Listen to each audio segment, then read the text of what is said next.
औलियान जूं सिफ़तूं। हज़रत ज़ुन्नून मिस्री रहमतुल्लाह अलैह जन फरमाइनि था त मूं शाम जो हिकु साहिल ते कंहिं औरत खे ॾिठो ऐं मूं हुन औरत खां पुछो त तव्हां किथां अची रहिया आहियो। त उन औरत जवाबु ॾिनो तव्हां उन्हनि माण्हुनि वटां पई अचां जेके पंहिंजे घर तड़ खां परे रहनि था। अॻिते मूं पुछो त हाणे केॾांहुं थी वञी।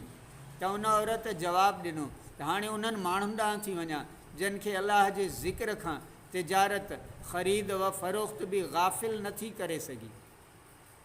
मूं चयो त उन्हनि जूं सिफ़तूं बयानु कर।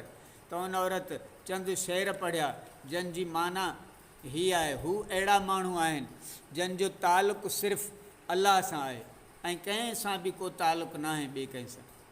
नंबर ॿियों उन्हनि जो असुलु मक़सदु सिर्फ़ु मौला ऐं सरदार जी ज़ात आहे। तंहिं करे बेनियाज़ ख़ुदा वाहिद खे असुलु मक़सदु बनाइणु कहिड़ो न उम्दो ऐं आला कमु आहे। नंबर टियों उन्हनि खे दुनिया जे झगड़नि इज़त औलाद खाधे पीते ऐं ॿियनि लज़तुनि सां को बि तालुक़ु न आहे।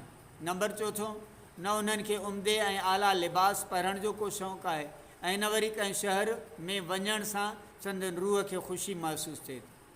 नंबर पंजो अलबत्ता उहे रूहानी मंज़िलूं तय करण में जल्दी कनि था जीअं त दाइमी कुर्बत इलाहीअ जे सफ़र खे घटाए सघनि। नंबर छह उहे वादियुनि ऐं चश्मनि जे भरिसां रहनि था ऐं उन्हनि खां सवाइ वॾनि वॾनि जबलनि में बि संदन काफ़ी तादाद मौजूदु।